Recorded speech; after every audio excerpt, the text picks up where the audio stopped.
Samantala, nagsimula naman ng dumagsa ang ating mga kababayan sa iba't ibang sementeryo. Ito'y upang linisin at ayusin ang puntod ng kanilang mga namayapang mahal sa buhay. Narito po ang aking report.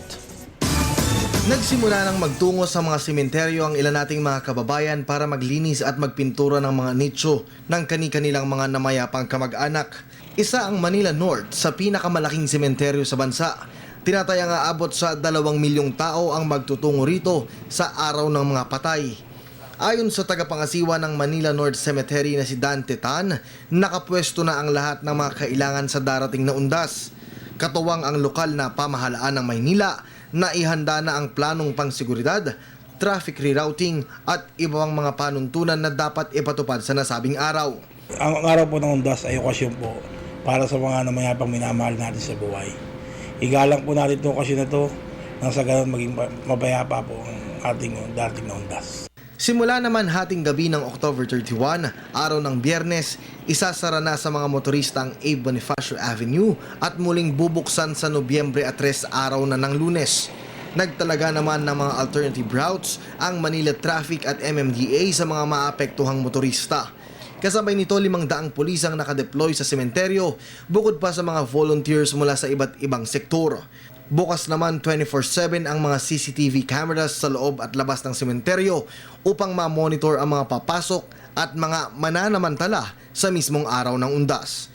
Muling nagpaalalang pamunuan ng Manila North sa mga kababayan natin na pupunta at maglilinis pa lamang ng mga puntod at musoleo ng kanilang mga mahal sa buhay. Pumunta na sila ng mga alas 6 ng umaga hanggang alas 6 ng gabi, pwede po silang maglinis. At paalala lang po namin yung mga kalat o dumi nila makukuha, ilabas lang po sa kalsada para makuha po ng truck natin. At ay yung mga magpipintura, iwasan lang po natin na madama yung kabila para hindi naman magalit. Pag magre-repair, sir? Kung magre-repair naman kayo ng mga puntod nyo, kailangan nyo mag-secure ng permit sa office. Sa admin.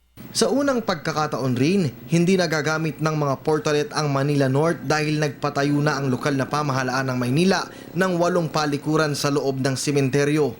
Sa mga nais naman magtanong ukol sa mga puntod at iba pang detalye ng kanilang mga yumaong kamag-anak, bukod sa pagtungo sa admin office, maaari ring bumisita sa kanilang website na www.manilanorthcemetery.tk. Kabilang naman sa mga kilalang personalidad na nakahimlay sa Manila North ay sina dating Pangulong Ramon Magsaysay, Manuel Rojas, Sergio Osmeña Jr. at Manuel Quezon. Kasama rin ang ilang national artists tulad nila Joseng Batute, Atang de la Rama at sikat na aktor na si Fernando Poe Jr. at marami pang national at local government officials at VIPs. Igalang at bigyan ng importansya ang pagdalaw sa ating mga namayapang mahal sa buhay sa pagkakataong tulad ng Araw ng Undas. Para sa Telebisyon ng Bayan, Kirby Cristobal.